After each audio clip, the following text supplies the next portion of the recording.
Alors bonsoir et bienvenue au Centre de l'Universalité pour cette conférence en compagnie de Daniel Kem. J'ai l'habitude de vous faire les petites annonces du Centre de l'Universalité. Ce soir, il y a une nouveauté. Si vous achetez votre billet pour la prochaine conférence de Daniel, vous recevrez gratuitement l'enregistrement d'une de ses conférences au choix. Précédemment, on avait le droit à la première partie, exclusivement, tandis que maintenant, à partir d'aujourd'hui, vous pourrez choisir une conférence au choix parmi la liste des cassettes de Daniel Kemp. Il y en a plus de 110. Alors ça, c'est à l'achat de votre billet ce soir pour la prochaine conférence de Daniel, qui aura lieu le vendredi prochain à 20 heures et qui aura pour titre Se libérer de la souffrance. Je vous rappelle également qu'il est temps encore ce soir de s'inscrire au séminaire sur l'organisation du succès que va donner Daniel le 21 et le 22 juin prochain. Pour cela, voyez Mario à la pause. Alors ce soir, il s'agit de traiter du sens de la vie en compagnie de Daniel Kem. Pourquoi vivons-nous? Alors, il est intéressant de faire le point de cette question-là au fur et à mesure que nous évoluons dans notre conscience et que nous retraçons de nouveaux objectifs de vie par rapport à cette nouvelle conscience qui nous anime. Alors évidemment, au départ, pourquoi on vit? On vit pour former un couple, pour avoir des enfants, pour avoir une maison, une auto, une job créative, etc. Et il arrive un temps dans la vie où ces choses-là peuvent passer à un second plan, où il n'est plus question des biens seulement matériels, mais aussi également de s'assumer sur un plan de conscience. Alors on va avoir des précisions concernant ce thème en compagnie de Daniel Kem. Daniel, bonsoir. Lorsqu'on se pose la question « Pourquoi vivons-nous ?» Qui ou quoi en nous se pose la question?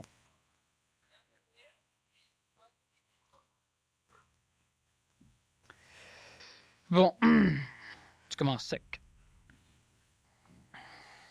Autrement dit, avant même de se poser la question, on peut dire comme Brassens qu'on vivait heureux sous notre arbre.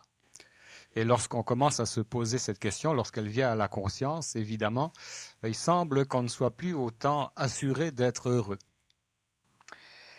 C'est évident que plus l'homme se conscientise, plus il a de facilité à vivre une autre forme de malheur, un malheur qui est lié au fait qu'il est conscient qu'il ne sait pas grand-chose. Tant que l'humain ne sait pas qu'il existe, tant que l'humain ne sait pas qu'il vit, il ne souffre pas dans sa psychologie, il ne souffre que dans son corps physique. Lorsque l'humain prend conscience qu'il existe, qu'il vit, il prend automatiquement conscience qu'il veut vivre. Alors automatiquement, il connaît la mort et il a peur de la mort. Ayant peur de la mort, il a peur de ne pas perdre la vie et évidemment, il commence son cycle de connaissance de la souffrance psychologique. Alors comme le dit François, pourquoi vivons-nous? La question pourrait être plus dangereuse si l'on se la pose comme cela. Qui vit?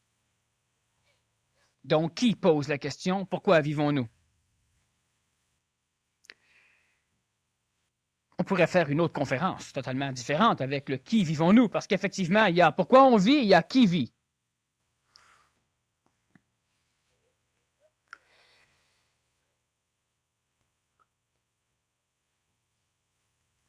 Alors, on va rester dans le pourquoi vivons-nous. Et on pourra revenir qui vit un peu plus tard. Pour l'instant, sachons que celui qui vit, c'est celui qui pose la question, et en l'occurrence, c'est vous. Maintenant, vous êtes une pluralisation d'expressions, c'est-à-dire que vous n'êtes pas une seule chose, une seule et unique chose. Lorsque, dans certaines théologies, on dit que l'être humain a un corps physique, que l'être humain a une âme, que l'être humain a un esprit, on divise déjà en trois la chose qui vit. On peut aussi la pluraliser un peu plus et parler d'un corps physique, d'un corps vital, d'un corps astral, d'un corps mental, d'un corps supramental, d'un corps bouddhique et d'un corps divin.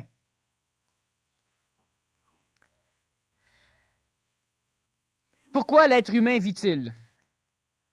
Lorsque je dis que l'être humain existe dans le but de faire cesser l'évolution expansive de l'univers, cela veut dire que l'être humain a comme rôle fonctionnel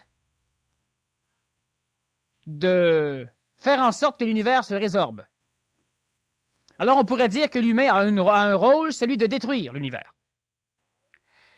Lorsque je dis détruire l'univers, je ne veux pas dire que l'humain a comme rôle de transmuer l'univers. Alors lorsqu'une personne prend une arme à feu et tue quelqu'un d'autre, il ne le détruit pas, il le transforme. Lorsqu'une personne met le feu à un morceau de bois, il le transforme. Et ce n'est pas cette définition que je veux amener au mot « détruire » dans le rôle de l'homme. L'univers, c'est quelque chose qui existe. Et l'univers est divisé chez l'homme, chez l'humanité ancienne, en deux temps. Il y a un premier temps qui est un temps matériel. Ce temps matériel est perceptible lorsque l'on peut apercevoir, voir, percevoir le mouvement de la matière sur elle-même. C'est le temps. Et il y a un deuxième phénomène temporel qui est un temps illusoire et qui est un temps psychologique. Dans ce temps psychologique, il y a l'avenir, il y a le passé et il y a le présent. Et l'homme ancien se place sur une corde raide tendue entre son avenir et son passé, et l'endroit où il se trouve, il l'appelle présent. Alors sa vie donne l'impression qu'il devra passer celle-ci sur cette corde en essayant de ne pas tomber, de ne pas mourir, de perdre son avenir, et en essayant aussi de ne pas dévier de son passé, parce qu'il tient garant à conserver avec lui ce qu'il a fait, étant donné que plus l'être humain se rappelle d'avoir vécu, plus il pense qu'il vit. On a déjà parlé en conférence que l'humain n'avait pas été placé sur la planète Terre par des dieux qui l'avaient créé simplement pour jouir de la souffrance de l'homme, simplement pour manipuler l'homme, pour s'en servir comme sur un immense échiquier et jouer. Non. Il y a deux humains majeurs, et si nous parlons du pourquoi de la vie, nous devons l'aborder d'une façon cosmique et non pas exclusivement d'une façon planétaire. Évidemment, l'homme ancien, s'il n'a pas de concept religieux, s'il n'a pas de concept spirituel, se refuse catégoriquement d'accepter quelque chose de neuf si on ne lui en amène pas la preuve au fur et à mesure qu'on lui amène la chose neuve. Mais si nous parlons d'atomes, parmi vous ici, presque tout le monde, savez ce qu'est un atome. N'empêche que personne dans la salle ici est capable de me prouver que ça existe. Si l'on parle de molécules, personne ici ne peut me prouver que cela existe.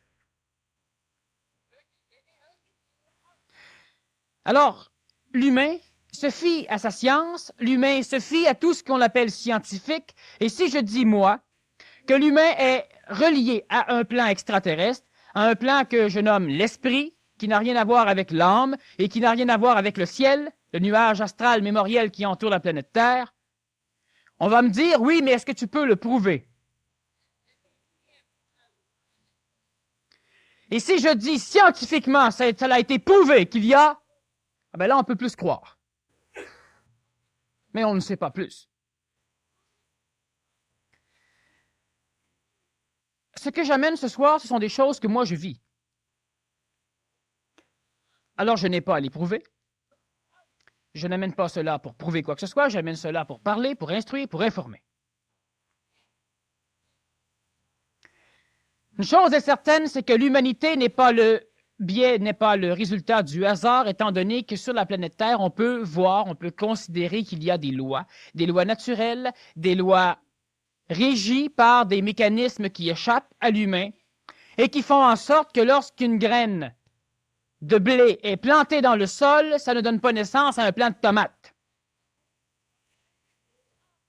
Cela est mécanique, cela est régi, cela est légalisé par des lois cosmiques, sinon des lois planétaires.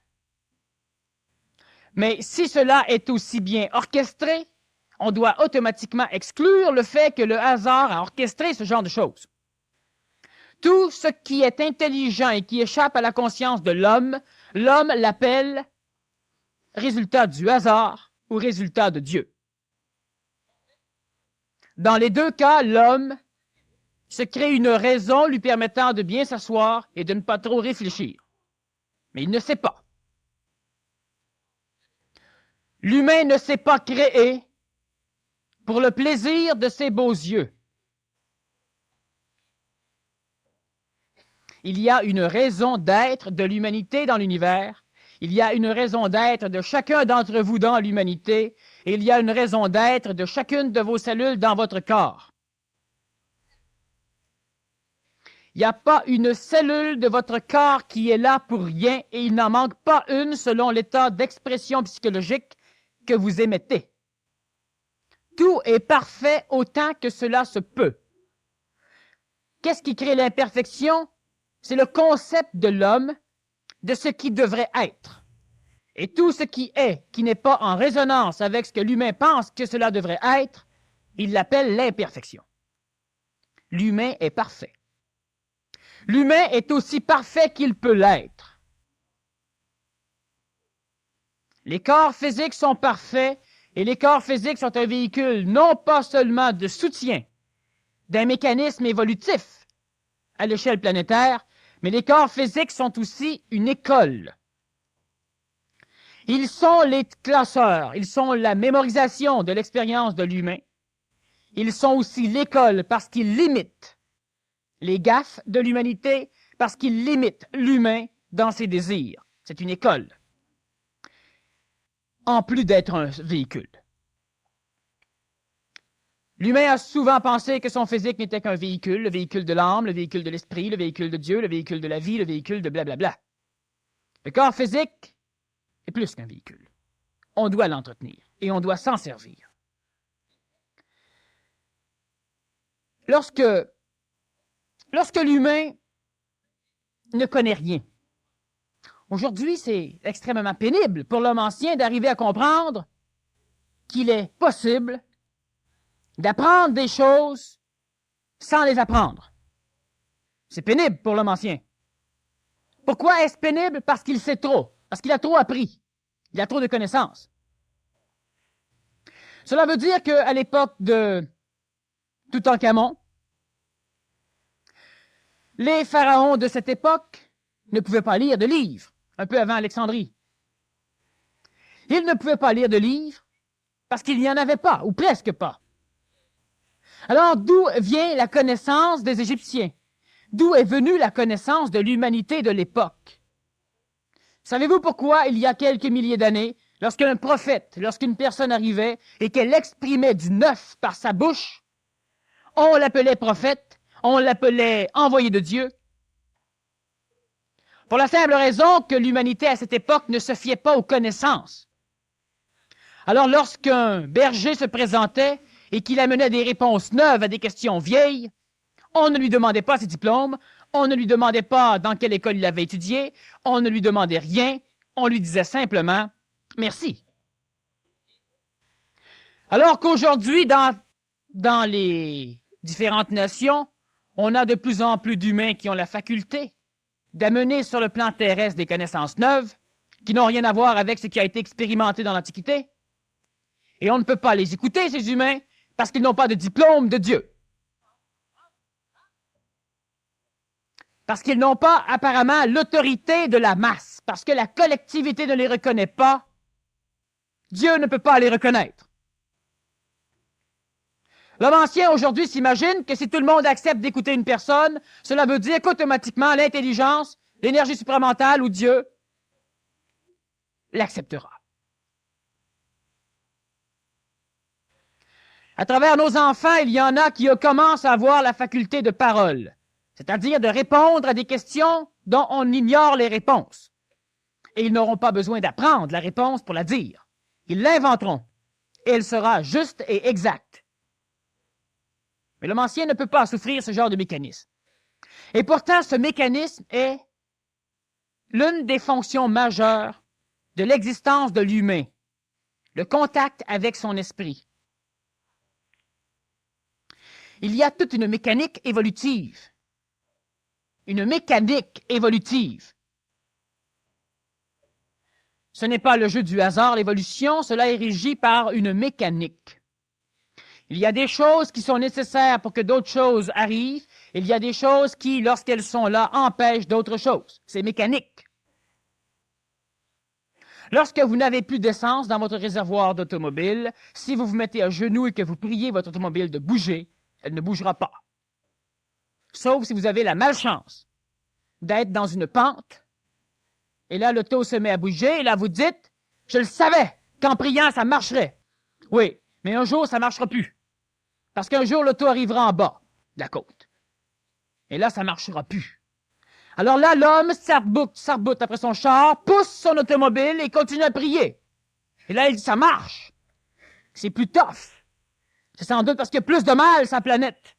C'est plus dur. Non, c'est parce qu'il pousse son char, puis il continue à prier. À un moment donné, il finit par vieillir. Puis vieillissant, il pousse de moins en moins. Il doute de plus en plus. Jusqu'au jour où il va s'évacher sur son capot d'automobile. Mais là, le problème, c'est qu'il y a quelqu'un de futé à côté de lui, qui a aussi une automobile stationnée, et lui aussi la pousse. Alors notre personne âgée, à côté sur son automobile, et qui voit l'autre automobile bouger, pense encore que c'est la sienne qui bouge et pas l'autre. Sa religion est meilleure que celle de l'autre. Alors il continue à prier, il n'y a plus rien qui bouge, mais lui est convaincu que ça marche. Jusqu'au jour où, par l'enfantement, par la transmission génétique de votre évolution, de l'amélioration de l'humanité, des enfants naissent et parmi eux, plusieurs d'entre vous, et la majorité des enfants, naissent, résultat de l'évolution massive, inconsciente de l'humanité, et ces enfants ont maintenant le privilège d'exprimer ce que l'homme ancien a toujours cherché, l'homme nouveau. L'homme nouveau, pourquoi nouveau? Parce que tout ce qu'il va exprimer ne vient pas de l'expérience de la planète, ne vient pas de la connaissance planétaire, ça vient de quelque chose de neuf. Et ça fait peur à l'homme ancien. L'homme ancien se réfère alors à Moïse, qui a eu un contact avec l'intelligence spontanée, au lieu de se référer à celui qui devant lui a ce contact. Il se réfère au Nazaréen, qui a été l'un des premiers à permettre à l'humanité ce contact, au lieu de se référer à celui qui a le contact. Et il préfère se référer aux livres sacrés écrits par des personnes qui avaient le contact, plutôt que de laisser chez lui se développer le contact.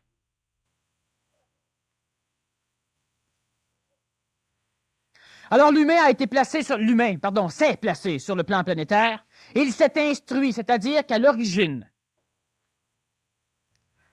le corps physique de l'humain, avec son corps vital, son âme, son corps astral, son âme, n'ont de possibilité d'expérience que la connaissance. Ils se doivent d'expérimenter, de mémoriser pour pouvoir connaître. Alors l'esprit de chacun d'entre les humains a créé une sphère, le ciel, une sphère autour de la planète, dans laquelle l'humanité pouvait aller puiser le début de ce qui deviendrait sa connaissance. Mais la connaissance n'a rien à voir avec le savoir. Je connais la mécanique, je ne sais pas la mécanique. Je sais que je vis, je ne connais pas que je vis. Il y a une bonne différence entre l'un et l'autre. L'un n'a pas besoin d'expérience, le savoir, tandis que l'autre a besoin de mémorisation, la connaissance. Lorsque l'humain a eu accès à cette sphère, dans cette sphère, il y avait des archétypes, des images structurées qui devaient devenir le moule dans lequel l'humain devait s'appuyer, se mouler pour pouvoir créer son monde planétaire, son monde d'apparence d'évolution, son monde d'involution. Alors, il y a eu plusieurs phénomènes sur lesquels je vais passer qui ont obligé l'humain à se collectiver, à vivre en fonction de différentes divinités, à vivre en fonction de différentes formes d'évolution, et selon les archétypes cosmiques, à créer différentes formes de sociétés et de nations. L'humain évolue parce que l'humain doit s'ancrer les deux pieds dans la matière. La matière, c'est de la vibration aussi parfaite que l'énergie intelligente supramentale. La matière, c'est de la vibration aussi parfaite que l'énergie de ce que l'humain appelle Dieu, sauf qu'elle est dans un état vibratoire qui permet au temps de diriger son évolution. La matière, elle est régie, elle est assujettie, elle est dépendante du temps. La matière, elle se transforme, donc elle s'use. L'humain a pour fonction énergétique de devenir matière, il a bien réussi, et par la suite, en restant matière, il doit retourner vers son esprit, vers ce qu'il a créé. Mais ce qu'il a créé n'appartient pas au ciel, ce qu'il a créé appartient aux cieux. C'est-à-dire que ça n'a rien à voir avec les archétypes planétaires, avec la mémoire astrale fondamentale qui a permis la création de l'âme de l'humain. L'âme de l'humain a été créée dans le ciel. Et l'âme de l'humain, c'est de la merde. L'âme de l'homme, l'âme de la femme, l'âme de l'enfant est l'une des rares choses chez lui qui tend absolument à vouloir évoluer et qui, au nom de son propre évolution, est prêt à faire des guerres saintes. Est prêt à tuer. Mais l'esprit de l'humain, qui n'est pas assujetti à l'évolution expérientielle de la Terre, ce que l'âme appelle son Dieu. Il y a une différence notable entre le Père et Dieu. Le Père pour l'âme est ce qu'il a engendré. Et le Père n'est pas ce que l'humain pense que le Père est. Tandis que ce que l'humain appelle souvent Dieu fait partie plutôt d'un contexte extraterrestre et qui, selon le langage du Nazaréen, appartient aux cieux. C'est dans les cieux, c'est pas dans le ciel. Le monde des morts est dans le ciel. Le monde de la vie est dans les cieux, au-delà du contexte astral, cieliste, planétaire. Le rôle de l'humain, c'est donc d'arriver à entrer en contact. Pour l'instant, le rôle de l'humain, c'est d'arriver à entrer en contact avec un savoir instantané qui ne dépend pas de l'expérience de la planète. Tout n'a pas été accompli sur le plan planétaire. Tout n'est pas fini. Tout n'étant pas fini, ce que conserve le passé, ce n'est pas tout. Donc, il y a du neuf à venir. Et si l'homme ancien s'évertue à vouloir comprendre ce neuf à partir de son passé, il va toujours passer à côté. Certains disent, le Christ a dit qu'il reviendrait. L'énergie christique, l'énergie supramentale. Est-ce qu'il a dit comment elle reviendrait? Non. On l'a décidé pour lui. Et au nom de ce passé, on tente d'expliquer le présent. Mécanisme souffrant pour l'humanité, mais souffrant surtout pour ceux qui transitent vers l'homme nouveau, pour ceux qui sont en train d'avoir accès à ce savoir instantané. Ce que je dis, c'est que présentement, le rôle de l'humain, c'est d'arriver à se séparer de toutes les formes de gourous, de maîtres, de religions organisées, de politiques organisées, de tout ce qui pense à la place de l'humain. Je disais dernièrement que l'amour, ce n'était pas du ressort de la pensée. Ce n'est pas à la pensée d'aimer. La pensée ne peut pas aimer. La pensée, elle peut choisir. Elle peut organiser, selon son concept, selon ses mémoires, selon sa programmation. Alors, c'est le même phénomène. Ce n'est pas à la pensée de l'homme de contacter son esprit, de contacter ce savoir instantané qui va amener chez lui la réponse à toute forme de question posée par sa pensée. Le rôle de l'humain, j'explique d'une façon un peu dessinée, en résumé ce qu'est l'humain. On va en reparler de plus en plus, c'est quelque chose qui doit être compris parce que lorsque l'on comprend, et la compréhension, c'est quelque chose de vibratoire, ce n'est pas quelque chose d'intellectuel. La compréhension ne demande pas de la connaissance et elle ne demande pas de la mémorisation. Cela veut dire que plusieurs personnes ici dans la salle qui ne sont pas érudits, ni en théologie, ni en ésotérisme, ni en psychologie, peuvent arriver à comprendre ce que je veux dire, tandis que d'autres qui vont passer leur temps à comparer ce que je veux dire à ce qu'ils ont appris peuvent ne pas rien comprendre. Nous parlons de l'existence et nous parlons de l'infini. Il y a différentes formes d'infini. Il y a l'infini qui n'a jamais connu ni de commencement et qui ne connaîtra pas de fin. Et l'infini qui ne connaît ni commencement ni fin, ça n'existe pas. Et lorsque je dis que ça n'existe pas, ça ne veut pas dire que ce n'est pas là. Il y a quelque part un endroit qui n'a ni commencement ni fin, parce qu'il n'est pas assujetti au régime du temps. Donc, qui n'a pas pu être créé et de ce fait ne pourra pas disparaître parce que ce n'est pas régi par l'évolution spatio-temporelle de nos structures universelles et finalement de notre propre univers. Il y a des infinis qui sont venus au monde, qui ont été créés. Et ces infinis créés peuvent ne jamais connaître de fin. Et elles ne connaîtront jamais de fin parce qu'elles sont en résonance avec une partie non existentielle de ce qui n'a ni commencement ni fin, de ce que l'humain appelle souvent Dieu. Mais ce Dieu n'est pas planétaire, ce Dieu ne fait même pas partie, de par sa propre résonance, de notre univers.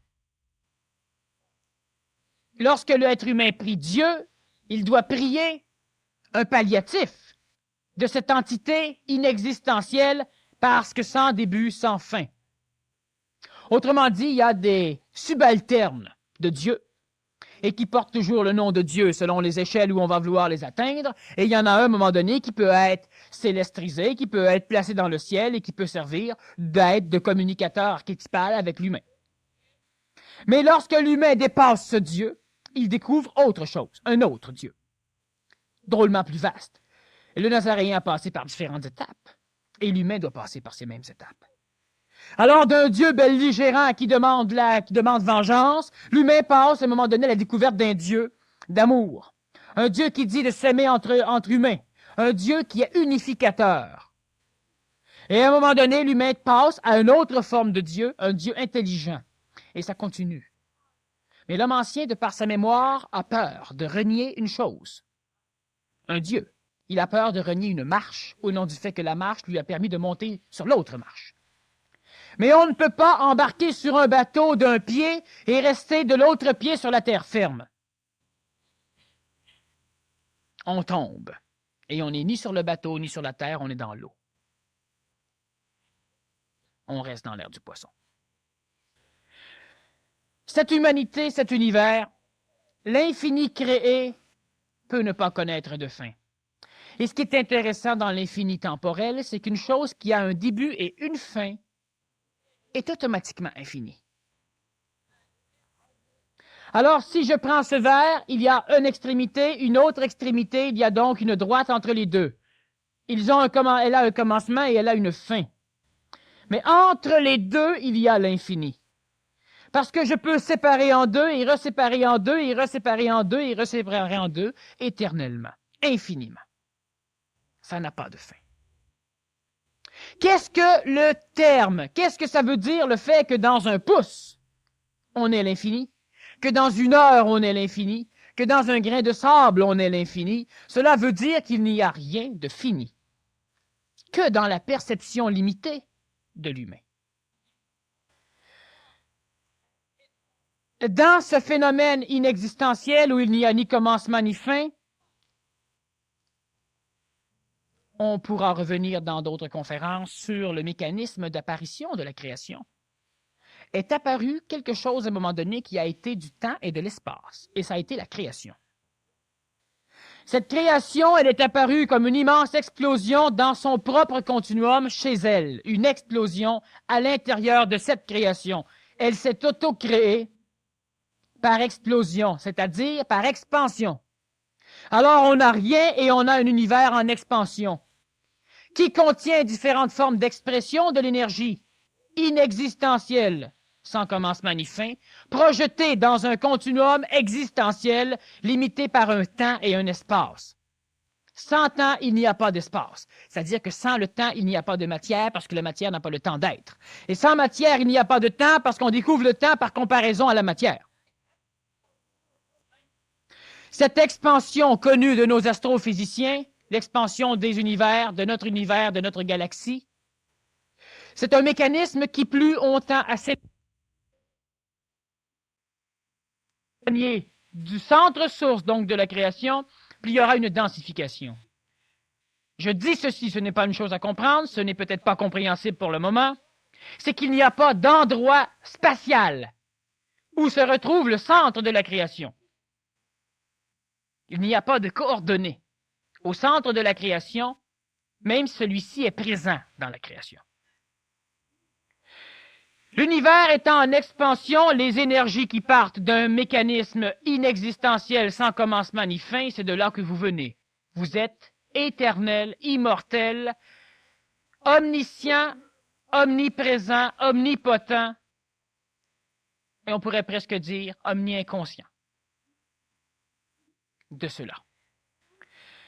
Le rôle de ces énergies est de se diriger plus rapidement que l'expansion de l'univers, le rôle de Dieu, le rôle de l'évolution, de se diriger plus rapidement que l'expansion de l'univers pour aller rechercher le fin fond de cette création, là où l'univers est fini dans sa création. Et entre les deux univers finis, c'est une boule. Les univers ont une expansion. Entre les deux morceaux finis, il y a quoi? Ben, il y a l'infini comme dans le verre. La création, elle est infinie, mais limitée. Comme dans ce verre, il y a de l'infini, mais c'est limité. Ce n'est pas contradictoire. Paradoxal, mais pas contradictoire. Dans ce monde fini, les énergies que vous êtes doivent aller chercher l'enveloppe de la création, devenir cette enveloppe, donc devenir ce qu'elle est l'enveloppe, et l'enveloppe, c'est la matière, le solide. Alors, ces énergies deviennent matière. Pas juste matière à réflexion, matière.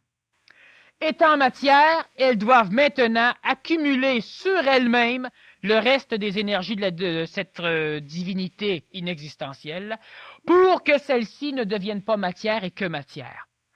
Alors, le rôle de l'humain, c'est d'être matière, de recevoir les mêmes énergies et les absorber de sorte que celles-ci ne deviennent pas d'autres matières. Les absorbant, ils créent la vie.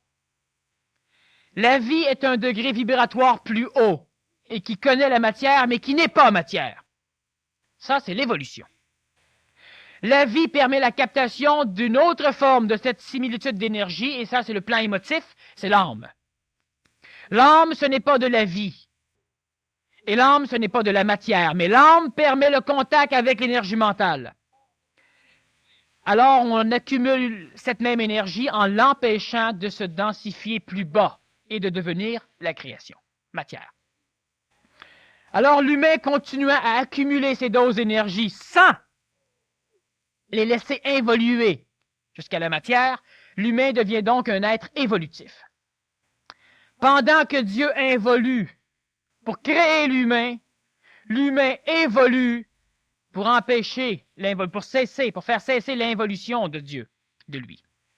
Alors l'énergie mentale de l'humain, ce qui présentement vous habite, est en vibration suffisante pour entrer en contact avec un plan qui est tout à fait séparé du plan évolutif de la planète Terre, c'est-à-dire que présentement l'humain est apte, l'humain conscientisé, l'humain mentalisé, l'humain habitant l'hémisphère nord de notre planète, entre autres, est maintenant en suffisante vibration pour pouvoir entrer en contact avec quelque chose de neuf.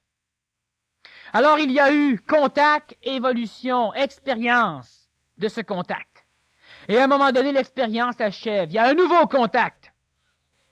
Et là, il y a expérimentation de ce contact. Il y a un nouveau contact, l'âme. Suite à ce qu'on appelle dans notre théologie la création de l'homme et de la femme, la sexualisation de la race humaine. Contact avec l'âme. Expérience de cette âme.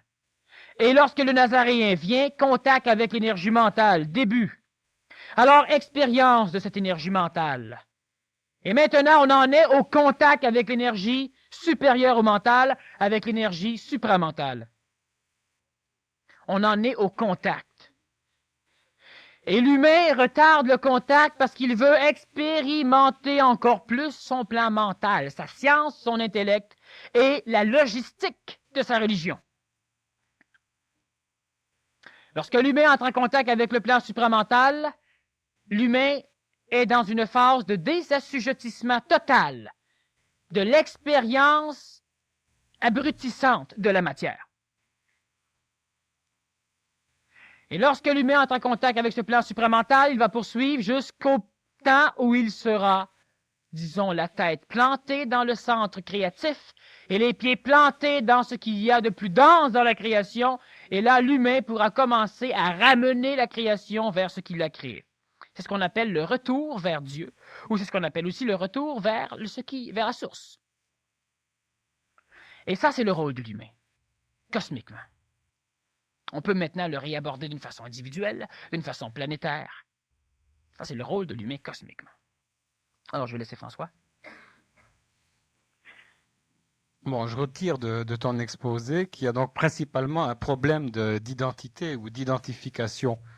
Il y a donc, comme tu le spécifies, deux aspects, celui qui est d'exister, qui serait vivre inconsciemment, et celui de vivre, qui serait vivre consciemment. Bon, tu dis qu'il y a deux aspects du temps. Il y aurait un temps biologique, celui du corps physique, un temps psychologique pour le corps astral et le corps mental. Et que s'identifier à l'un ou à l'autre de ces corps physique ou de l'âme, astral et mental, c'est expérimenter la souffrance. C'est donc vivre dans l'illusion du temps. Maintenant, tu nous fais voir un troisième aspect qui est celui de l'esprit, qui est en dehors du temps, qui est en quelque sorte comme en arrière-plan et qui a un point de vue dépolarisé dans lequel n'existe pas cette illusion ou cette souffrance de ces deux corps, la physique et astralo-mental. Alors comment être en contact, avoir un point de vue dépolarisé, être en contact avec cet arrière-plan qui est l'esprit? Est-ce que c'est entre les mains de l'homme ou est-ce que c'est entre les mains de l'esprit? Bon.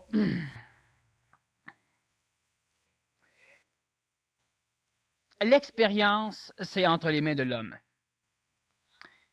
L'évolution, le contact, c'est entre les mains du plan supérieur qui vient contacter. Donc, si on regarde le contact supramental, le contact avec l'Esprit Saint,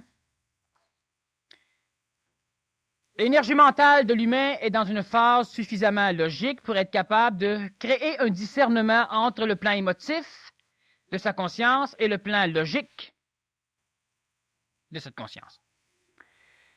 Il y aura donc deux identifications, deux personnalités qui apparaîtront chez l'humain, une personnalité émotive et une personnalité logique. Chez l'homme transitif, il y aura une lutte entre les deux, où on essaiera de se demander si on doit être logique sans émotion ou émotif sans logique.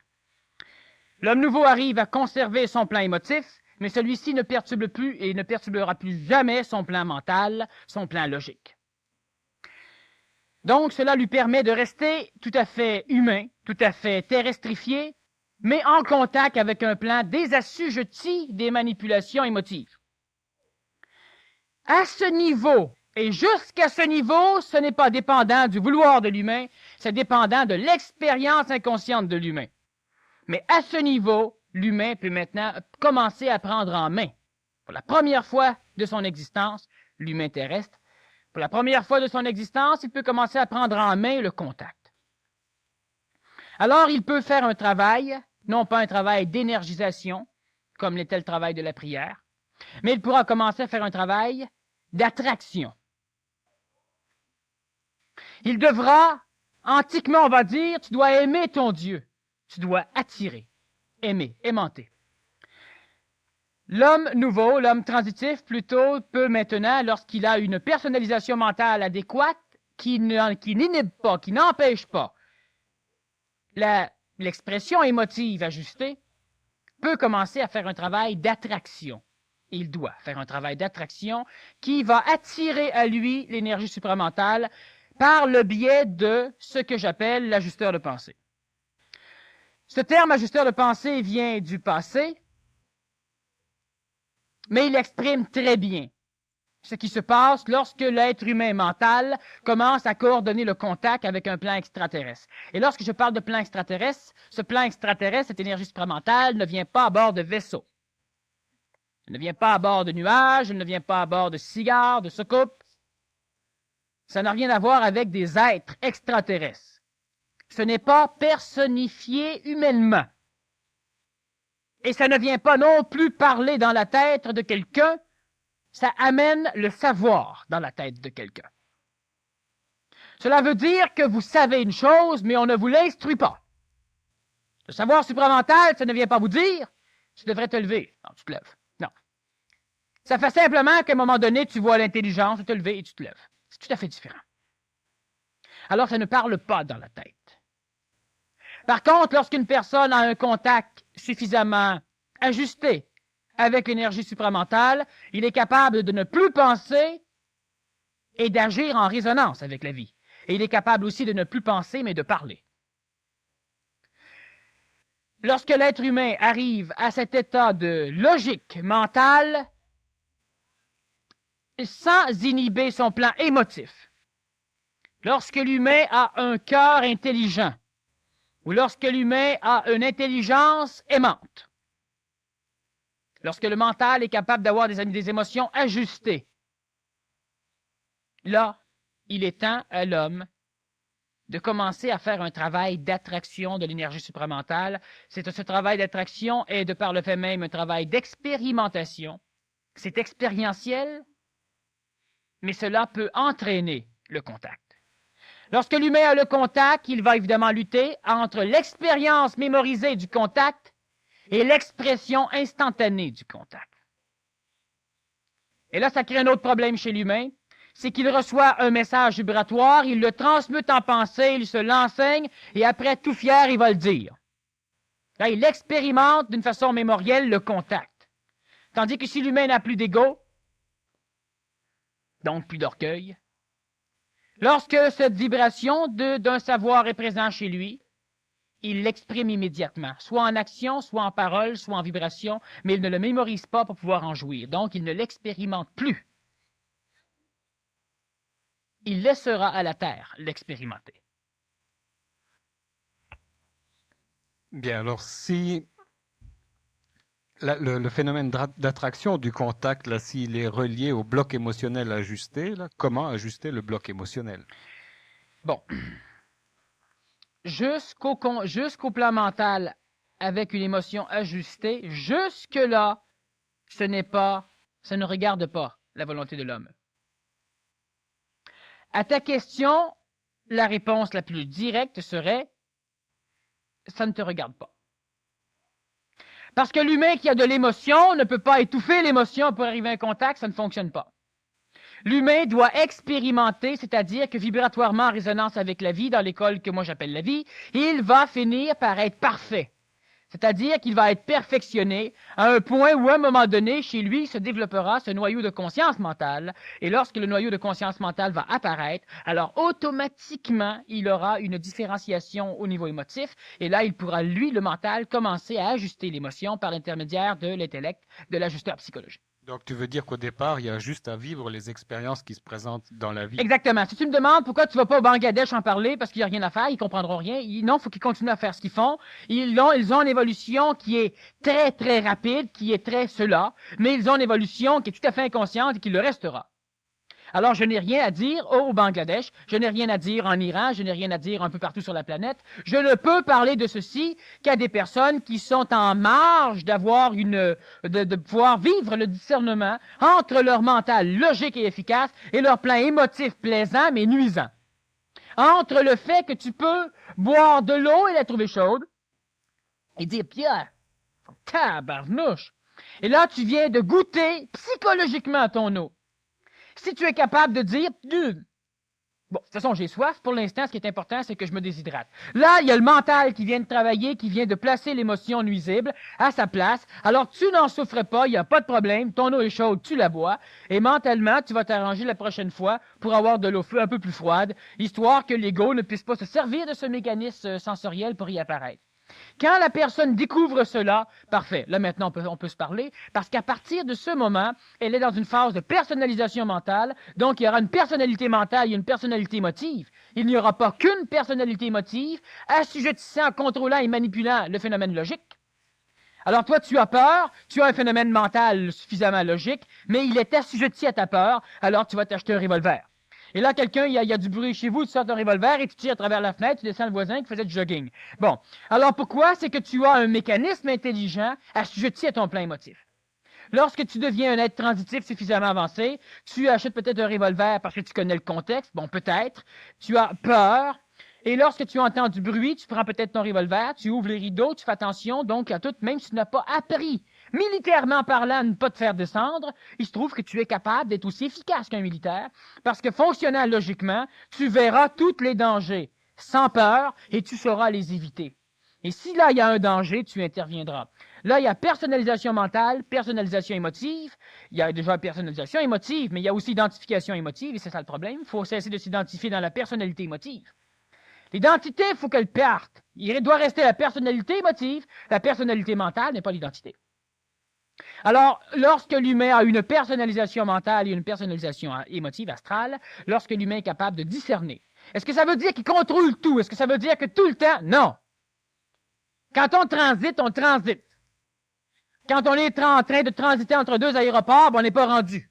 Quand on est rendu, on ne transite plus.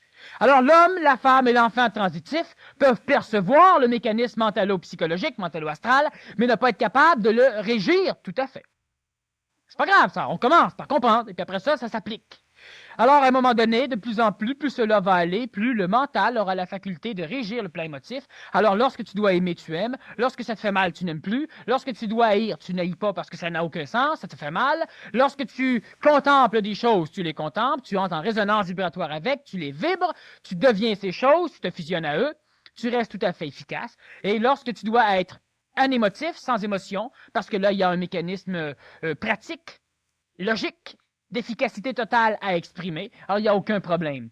À ce stade, l'humain peut commencer à attirer, donc à essayer et à réussir à entrer en contact avec son ajusteur de pensée. Donc, il devra pratiquer le contact avec l'ajusteur de pensée et automatiquement, il y aura une attraction entre les deux.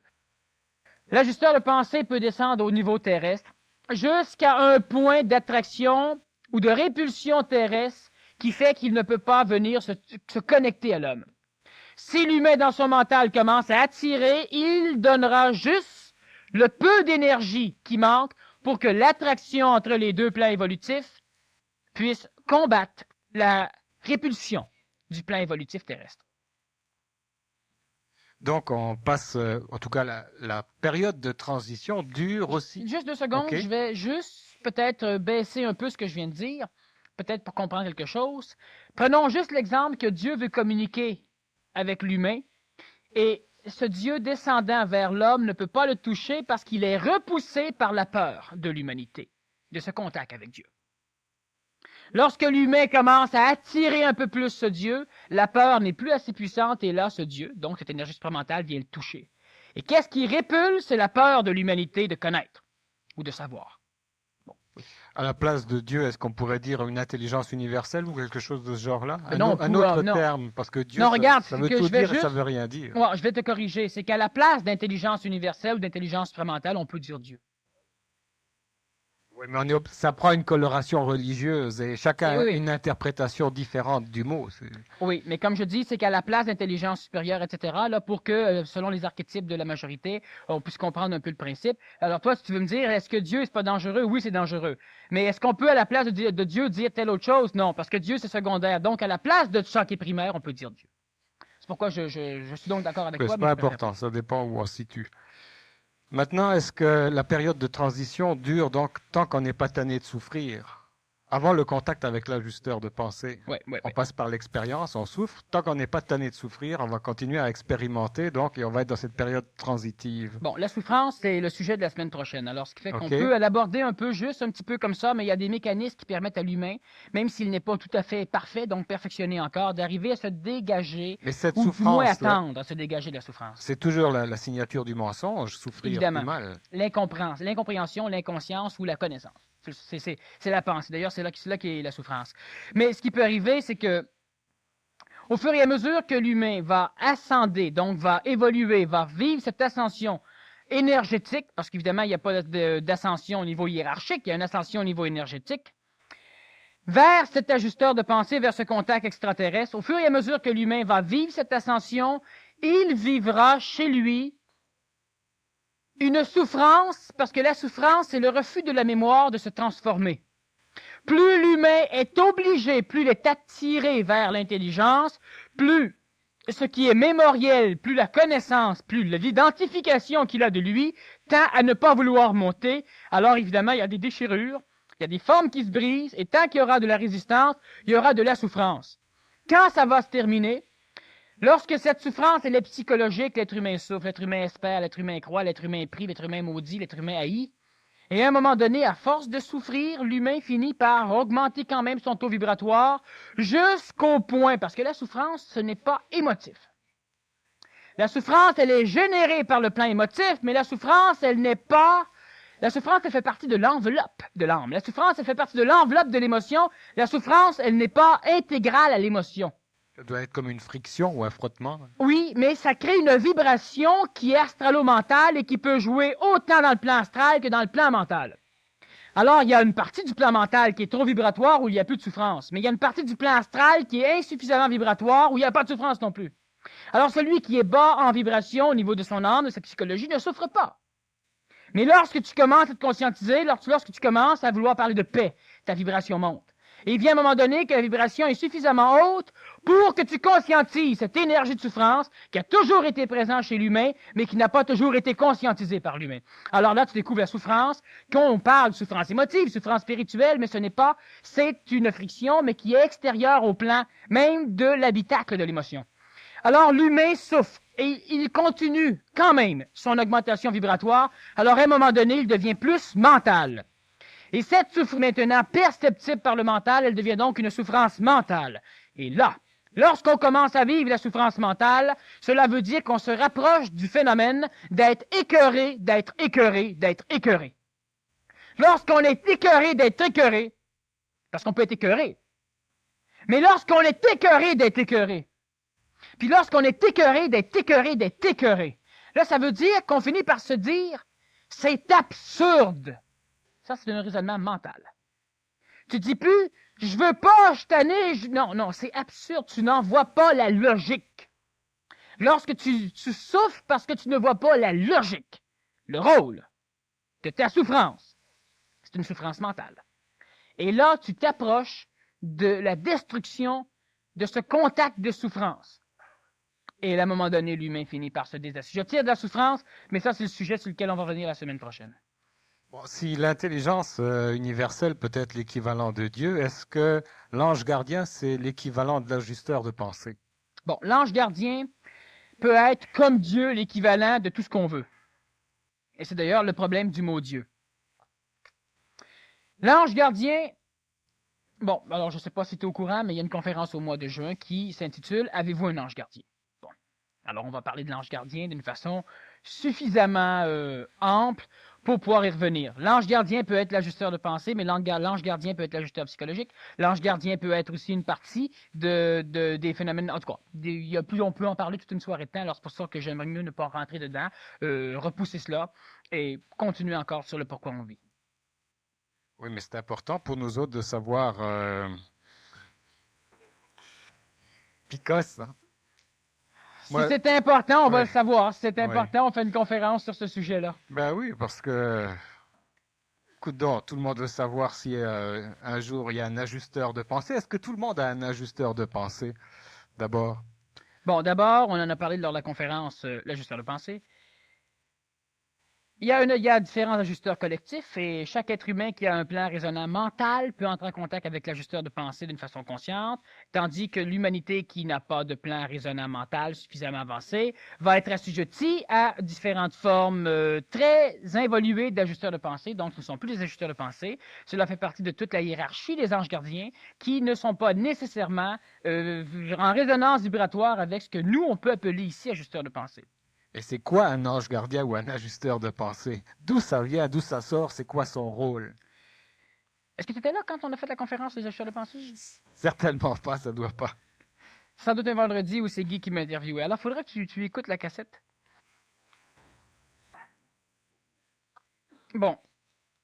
Alors, les anges gardiens, on va y revenir. Ce que c'est qu'un ange gardien, c'est une forme archétypale vibratoire qui permet à l'humain de conserver son chemin malgré qu'il est tout à fait ignorant et aveugle de ce qu'il fait et de où il est. C'est quoi une forme archétypale, alors? Alors, une forme archétypale, c'est une instruction placée dans la mémoire, dans une mémoire qui pourrait servir d'information de connaissance, donc d'instructeur, aux premières formes d'humanité sur le plan planétaire. Cela veut dire que lorsque l'humain se couchait et il dormait, il rêvait automatiquement à des mécanismes qu'il avait lui-même expérimentés dans sa journée. Alors il se couchait, et puis là il rêvait à un brontosaure ou à un archéoptérix ou à un diplodocus. Ou bien il rêvait simplement, ou à une femme aussi, remarquez bien, ou bien il rêvait que des mécanismes de création, des pères, des dieux, un monde où les ancêtres vivaient, le monde des morts. Alors il rêvait à des choses, donc il était instruit par ce que l'intelligence avait dessiné comme école à l'humain. Ça, c'est les phénomènes archétypales de la première conscience de l'humain. Donc c'est toute sa mémoire, toutes ses émotions condensées quelque part dans le mental. Oui, mais c'est même une mémoire. L'archétype comme tel, c'est une mémoire qui a été condensée afin d'instruire l'humain, mais qui n'a pas été créée par l'humain, mais qui va être nourrie par l'humain par la suite. Donc c'est encore une fois un intermédiaire. Officiel. Ok, mais tu as commencé ta conférence en disant qu'il fallait supprimer les intermédiaires. Oui, officiel. Mais là, Ça tu me fait parles que- du passé, là. Ok, ça va être quoi le rôle de l'ajusteur de pensée une fois qu'il aura rempli son rôle? Bon, justement, il faudra t'écouter la conférence. Lorsque l'ajusteur de pensée a rempli son rôle, soit qu'il est fusionné, intégré, soit qu'il est rejeté, un ou l'autre. Mais il ne reste pas là comme hiérarchie, il ne reste pas là simplement comme contacteur. C'est un mécanisme créé par le mental qui relie l'énergie supramentale, alors ou bien il devient fusionné pour éviter. L'ajusteur de pensée, c'est un canal. C'est un canal qui permet au double éthérique de pouvoir être créé à partir de l'âme lorsque l'âme sera supramentalisée pour constituer à l'extérieur du contexte du ciel planétaire, donc mémoriel et colorant planétaire, quelque chose d'autre pour permettre à l'humain, lorsqu'il va mourir d'une mort physique, de ne pas mourir d'une deuxième mort, la mort du monde des morts. Parce qu'il y a deux mortalités tout à fait différentes. Alors, l'ange gardien, t'as compris? Bon, c'est parfait. C'est là que ça commence à devenir intéressant. Là. On voit le rôle de tous ces intermédiaires et de tout ce qui est en arrière-plan dans la vie ou dans la nature. Ouais, c'est là que ça commence à devenir intéressant pour moi. Est-ce que tout cela fait partie, tout ce travail-là fait partie de l'échafaudage d'une conscience supramentale qui tend à réunir à réunir les différents corps de l'homme, aller vers ce que Aurobindo appelle l'homme intégral, dans le dépassement ou la mutation de la mort. Est-ce que ça va vers l'immortalité? Quel sens elle prend? Bon, premièrement, oui, c'est ça, l'homme, comme tu dis, moi j'appelle ça l'homme réel, c'est ça. C'est l'homme intégral, parfait.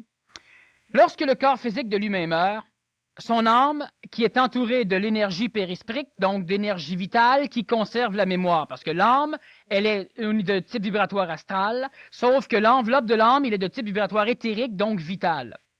Cette âme, lorsqu'il quitte le corps physique, peut errer dans le plan vital, donc dans le plan simili-matériel sans corps physique, et connaître l'enfer d'après-mort. Lorsque cette âme approche du monde des morts, qui est le ciel, donc il y a une résonance vibratoire astrale, lorsqu'il l'approche, il ne veut pas y aller parce qu'il ne veut pas perdre l'enveloppe, le périsprit, ce qui conserve l'identité à cette âme. Lorsque l'âme approche du monde des morts, il est attiré par une lumière, donc par une vibration vers le monde des morts. Lorsqu'il approche du monde des morts, il y a des formes mémorielles, presque du genre archétypal, mais qui vont être nourries par l'humanité, par la personne qui meurt, qui vont lui tendre la main, qui vont l'approcher, qui vont l'attirer, qui vont la convaincre de venir dans le monde des morts. Lorsque l'humain n'a pas d'ajusteur, lorsque l'humain n'a pas de double éthérique, donc lorsque l'humain reste assujetti au plan des morts, il se connecte au monde des morts et automatiquement, dans le monde de l'astral, le monde des morts, l'énergie vitale de l'enveloppe de l'âme ne peut pas pénétrer. Alors il ne pénètre que l'âme et automatiquement l'âme est dissoute, donc digérée par le plan du monde des morts, ce qui est expliqué aussi par la théologie lorsqu'elle dit que dans le ciel, on rejoint ceux qu'on a aimés et on les rejoint éternellement. Bon, c'est parfait. Lorsque l'humain se réincarne, lorsque l'humain revient, il n'y a pas de réincarnation structurale comme on l'enseigne, c'est-à-dire qu'il n'y a plus d'identification de l'humain qui revient. Alors on continue le processus évolutif du ciel par rapport à l'humain, on crée de nouveaux humains suite à l'expérience du monde des morts. Lorsque l'humain, dans son monde vivant, est capable, par l'intermédiaire de l'ajusteur de pensée, de créer un double éthérique à l'extérieur du monde des morts, donc dans le plan supramental, dans un plan qui n'est pas relié à l'expérience de la Terre, lorsque l'humain meurt de son corps physique, un jour, il ne mourra plus de son corps physique, et pour l'instant, lorsque l'humain meurt de son corps physique, il s'en va aussi dans le monde vital, il aperçoit le monde des morts, et il aperçoit aussi la lumière de son double éthérique. Le double éthérique ou le double vital ou le double supramental est de même nature constitutionnelle que l'enveloppe de l'âme, sauf qu'il est dans un plan extraterrestre. Alors, automatiquement, cette personnalité parce qu'il faudra bien comprendre que l'identification et l'ego devra être divinisé, supramentalisé pour créer le double éthérique. Alors, lorsque la personne meurt, elle n'a plus d'identification, alors elle se fout de mourir ou de vivre, et elle en comprend le fonctionnement, et lorsqu'elle est dans le monde, entre le monde des morts et le monde vivant, elle se dirige vers le double éthérique, ce qui va lui permettre par la suite des réincarnations identifiées, c'est-à-dire qu'elle aura connaissance de ce qu'elle fait, de sa vie antérieure, tandis qu'aujourd'hui l'homme ne l'a pas, et elle pourra parfaire la création de son double éthérique, qui va lui permettre de vivre maintenant une expérience dans les plans extraterrestres, ce qu'on appelle les plans de Dieu, et en même temps de poursuivre, tant que ce sera nécessaire, son expérience au niveau du plan terrestre, dans le plan de l'homme. Alors on aura donc un humain Dieu ou un Dieu fait homme, mais on aura un contact entre les deux plans chez un humain par l'intermédiaire de l'ajusteur de pensée qui devra être pitchnoté, qui devra être dissous, qui devra être fusionné ou simplement expulsé pour servir d'ajusteur expérimenté au reste de l'humanité. Autrement dit, on est comme une fusée à